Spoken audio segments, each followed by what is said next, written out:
Welcome to Bent Not Broken, where we empower and motivate women by sharing real-life stories of adversity and provide expert advice on how to overcome those obstacles and help you live your best life. Now here's your host, Juanita Kelly. Hello, friends. Welcome to episode 10 of Bent Not Broken. I'm your host, Juanita Kelly. Throughout my life, I've always been inspired when people are faced with an obstacle and they work hard to overcome it. One of the first times I was inspired by someone overcoming an adversity was way back in the late 1970s. I was watching an episode of Little House on the Prairie, which, by the way, was one of my all-time favorite TV series. And if I recall correctly, it was Christmas Eve, and a blizzard was about to blow into Walnut Grove. The town's children were in school, and their teacher noticed snow flurries outside her classroom window, and she decided to dismiss them early, and she wished them a Merry Christmas. She was unaware that those light snow flurries would soon become a deadly blizzard, and her students would be caught walking home and risking their lives. I remember sitting on the edge of the living room sofa, holding my breath, wondering what was going to happen and if the children would ever be found and be found alive. Many of us may never face obstacles like they did on Little House on the Prairie, but we still have our own adversities and challenges to overcome. As I've gotten older, I've collected these stories of overcoming adversities like this episode of Little House on the Prairie, and I stored them away in my memory, so that whenever I feel that I can't possibly achieve something or overcome something, I think back to stories like this. These stories are not only a reminder to me of what someone can do when they put their mind to it, but it also shows me that anything is possible. And I try to live my life knowing that every adversity, every obstacle, no matter how big, can be overcome. And we all can change our course to find another way. And there's nothing wrong with that. On today's episode, we'll be talking about ending negative self-talk and loving yourself with author and speaker Simone Knego. Today's episode is entitled, Are You Living Your Best Life? We'll be right back. Welcome back to Bent Not Broken. Today, I'm joined by Simone Knego. Simone is an author, a speaker, an entrepreneur, as well as the mother of 6. She works to inspire those around her with her book entitled The Extraordinary, Unordinary You, which details stories and lessons from her life, including her decision to adopt 3 of her children and her experience with climbing Mount Kilimanjaro. Welcome, Simone, to Bent Not Broken. Thank you so much. I'm really excited to be here. Let me tell you, I love your story. I love everything about your story, and I just want to share it with everyone. So let's go back to what initially motivated you to write this book. I'll start by saying that I am not a writer, but now I am an author. Mm-hmm. So I think sometimes we limit ourselves a bit too much, and we should think in the positive sense. And so it really goes back to I was doing a lot of volunteer work and I was doing public speaking. And during that time, when I would get off the stage, people would say to me, wow, you're so inspiring. Do you have a book? And my thought was, me? Really? And no, I don't have a book. I'm not a writer. And they're like, well, you should write a book. And so that's kind of how it began. And then I started thinking about it. I was like, why not? Like, why am I limiting myself here? I love telling stories. I am a storyteller and I have amazing stories. With 6 kids and a husband for 28 years, I have tons of stories. So that's kind of how that whole process began. And I really wanted to talk about, my view on things, which is we don't need to change who we are. We need to change the way we see ourselves. And so that's kind of like the underlying theme throughout the book, with all of my crazy stories mixed within. When did you have the realization that, you are enough? It took a long time. I struggled for many, many years, really not thinking that I was enough, and that the things that I was doing, I didn't find them to be valuable. And were they really positively impacting anybody around me? And I was sitting at this women's empowerment luncheon, listening to this amazingly motivational speaker, and I just wasn't there in my mindset.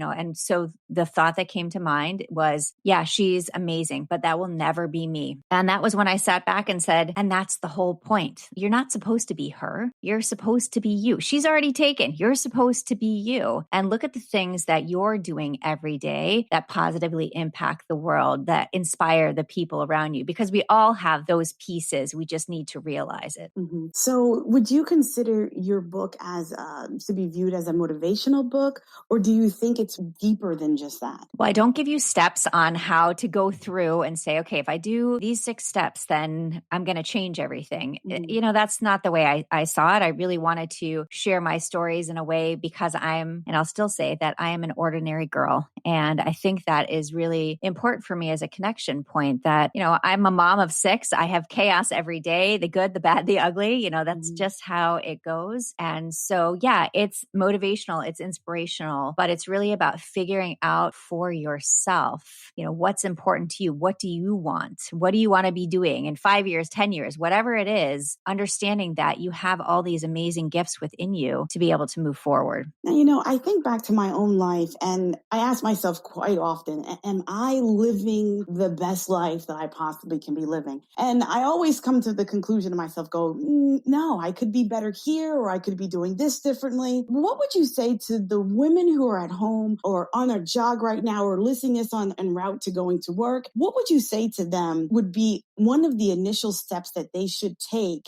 when reflecting on where they want to be and how they can start living their best life? I think really taking a look at, what do you want? That's the first thing. What do you want? And for me, success is happiness. So I went through many years not feeling happy, and it was because of me. It wasn't because anybody else was saying things to me. It was the way I was looking at myself. So really starting my journey was kind of looking at myself in the mirror and saying, this is you. And, I might not love everything every day. Who does? But there's something that I love about myself every day. There's something I love about my day. So I start my day with something positive. So that kind of gets me going. Mm-hmm. And to me, it's so important. And it's so important for my kids to see, because I think sometimes we don't realize our negative self-talk when we do it out loud. We would never say anything like, oh my gosh, you shouldn't eat that donut because you're gaining weight. Like, I would never say that to my children, but I would say it in front of them about myself. Oh, I'm not going to eat that donut because I've gained too much weight. Mm-hmm. And what do they hear? They hear me with negative self-talk. How are they going to interact with themselves in the same way? So, but I think sometimes we don't realize that. So stopping the negative self-talk and really looking at ourselves in the mirror in the morning and saying, this is what I like about myself. And this is how I'm going to talk about myself and to myself. I love the fact that you're saying you're starting your day with a positive intention. And with that positive intention, you're actually showing everyone around you, your children, your spouse, your pets, everyone around you, you're showing them that you're putting your best foot forward. So my question to you here is, how did you begin to embrace all of the ups and downs in your life without sitting in that Eeyore mentality, that woe is me, woe is me? How did you embrace the ups and downs and go, there's going to be a light at the end of the tunnel and I can persevere and get through this? There's so many pieces. Looking back on my journey and really thinking all the times where I got stuck and saying, oh, I can never get forward from this. I can never move forward. And then looking back at them now and saying, wow, all of those pieces brought me to this moment in time. I needed all of the struggles to realize who I was. I needed all of the ups and downs. So every day, like when I have something, I really do. I look for the silver lining in everything because I always seem to be able to find one.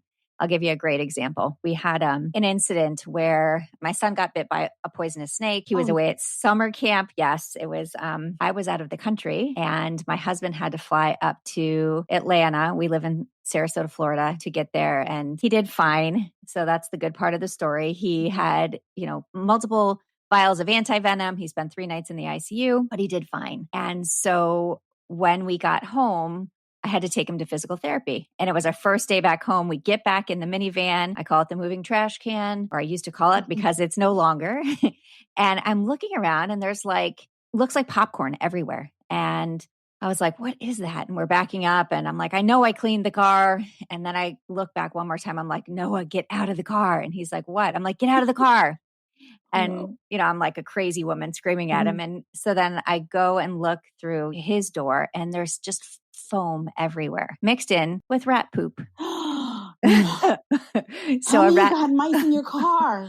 we had rats got in through the engine block and they had a Oh feast my because goodness. with 6 children, you have no idea the Mhm. crackers, whatever's in the nooks and crannies. And guess what? These rats found it all. It ended up that they totaled the van because it was more expensive to fix the seats than the car was worth. And it's one of those moments when I was younger, I would have been mortified. I would have never told anybody about it. But I look at it now and say, ridiculous things happen to us and we can't be embarrassed by these things. We have to tell our stories because this is how we connect with people. Like someone else will say, okay, that's hilarious. And let me tell you what happened to me, and sometimes people won't share unless you open up first. So I'm willing to always share now and kind of look back at these moments and say, yeah, I could have gotten really upset and super emotional. I was like, okay, how ridiculous is this? This is what just happened to us. But that's kind of how I look at so many things that, everything happens. It becomes a story. It's a way for me to connect with other people. That's amazing because you took such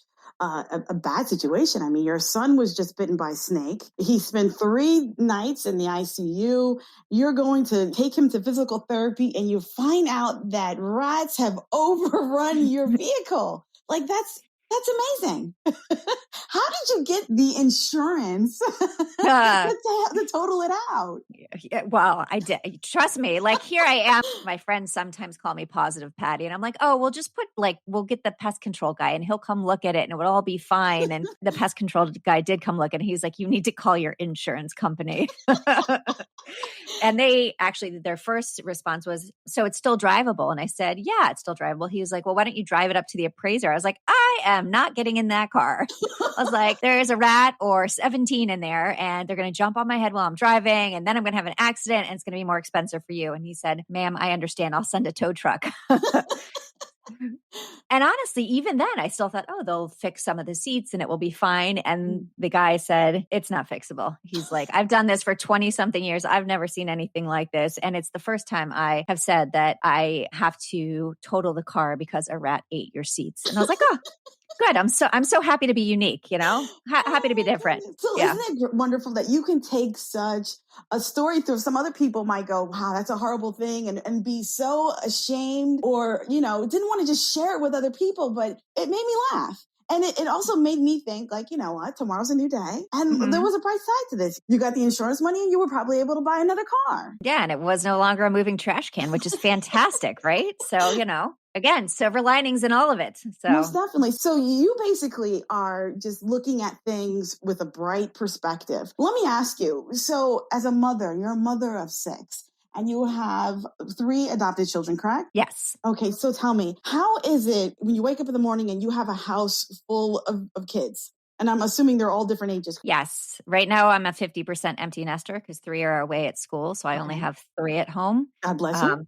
Yeah. But over COVID, we had, everybody was home. They all had to leave school. And so we were all together for 6 months. Wait, so you're telling me you have college age as well as school age? Yes. So I have, my oldest son is finishing up his master's degree. And then as young as our youngest is 13. Wow. So that's got to be pretty hectic. Yeah. I mean, I say some days it's chaos, some days it's organized chaos. And I think they really have, my kids have taught me so much, given me a completely different perspective on what's important, what's not important. I mean, family, love, caring for each other, health, those are the things that really matter. And everything else we can kind of go through and patch it back together, like the car or, some of the other things that we've had. Yes.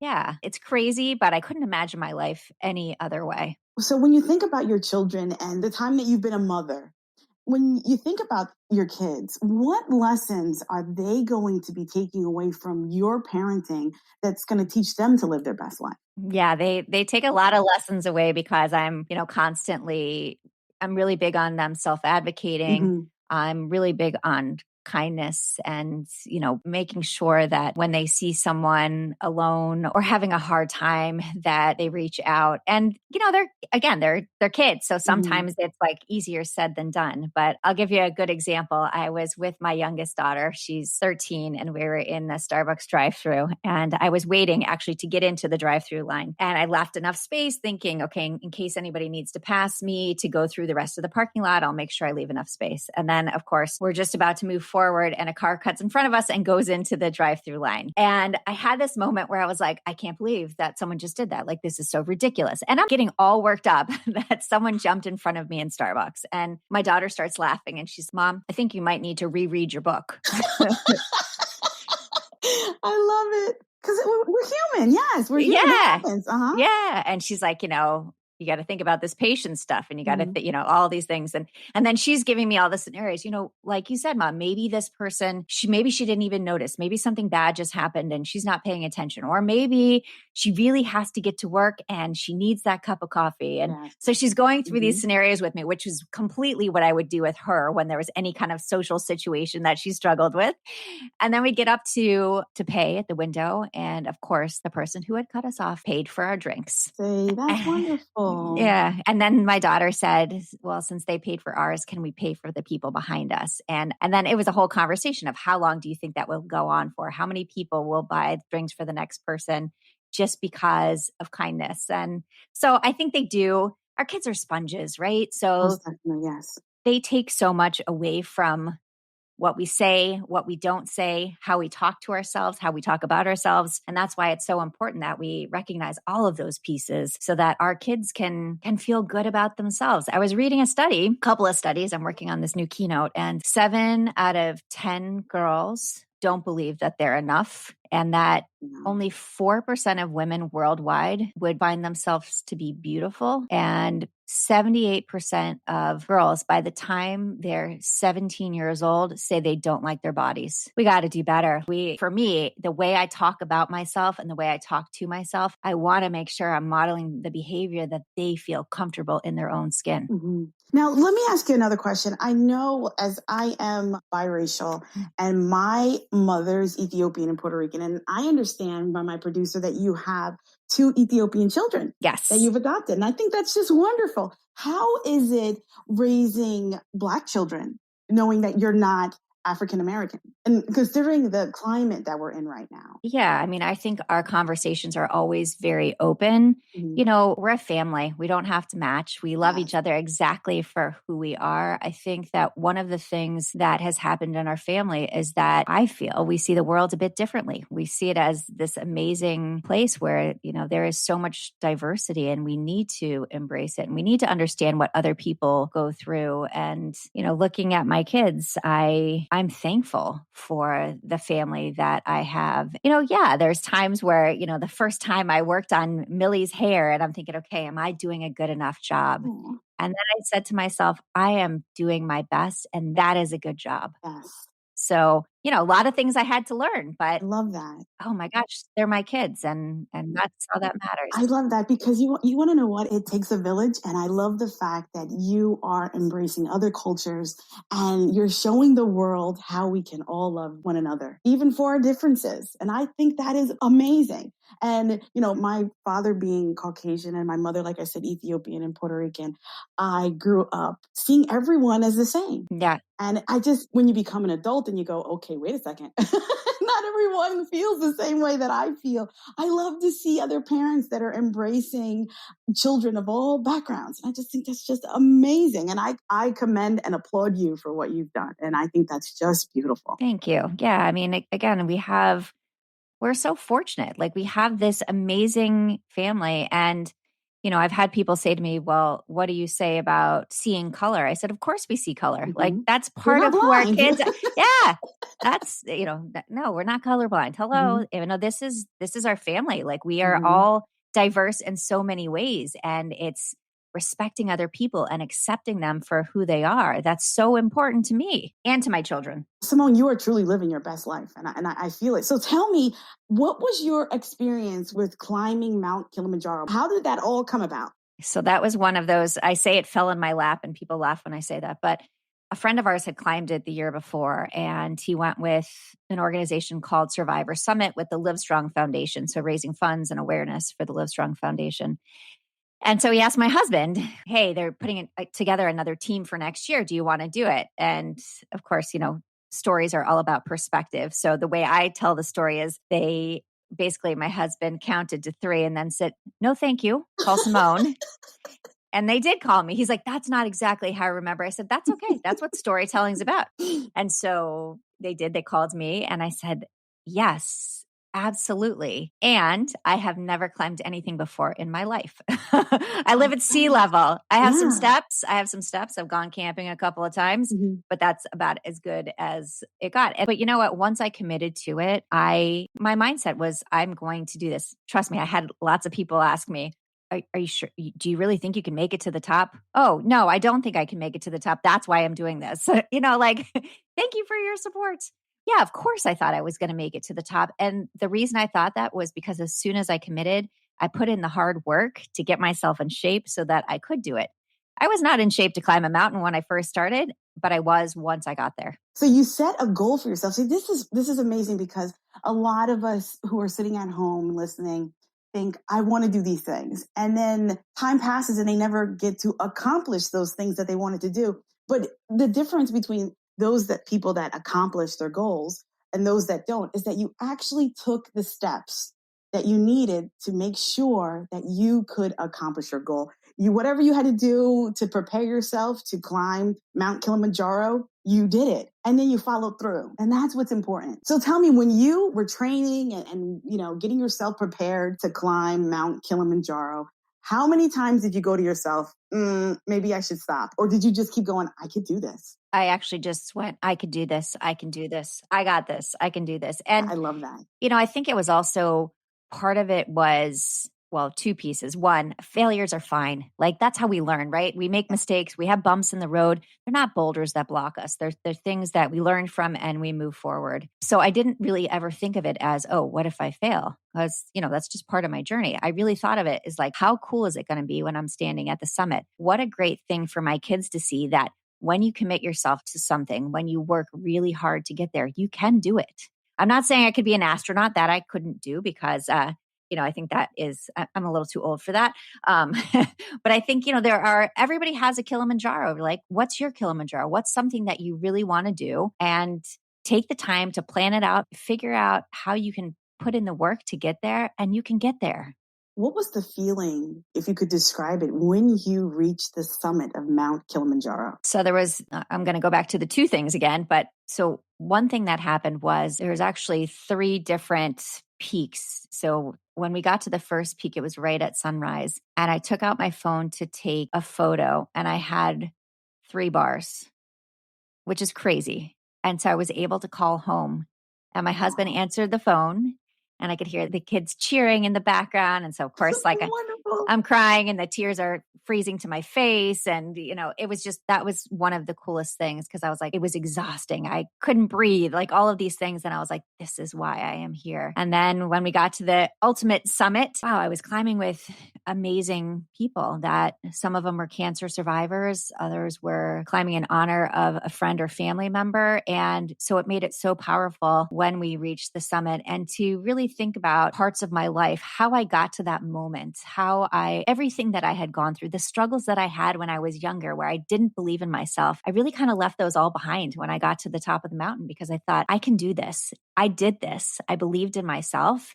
And now that I'm here, I'm looking back and saying all of those struggles, it made me stronger. It brought me to this moment in time. Wow, you're an inspiration. Let me just ask you, where can our listeners find more information about you, about the extraordinary, unordinary you? Where can they purchase it? Can you give us that information? So you can find me on my website, SimoneKnego.com. It's a weird spelling, but honestly, if you search me, you will find me. I am the only one out there. I love saying that because it makes me laugh. That's something, that makes me really unique is that I'm the only Simone Knego and my car was eaten by rats. But I'm on LinkedIn, Instagram, Facebook. You can find my book basically anywhere you can find books online. Amazon is a great place to start. And if you read it, if you want to reach out to me, I would love to hear from you. Again, human connection, interaction, questions, comments, I would love to hear. Well, Simone, you shared so much tremendous insight with us today, and I thank you very much for joining us. Thank you so much for having me here. I really enjoyed it. Me too. Thank you.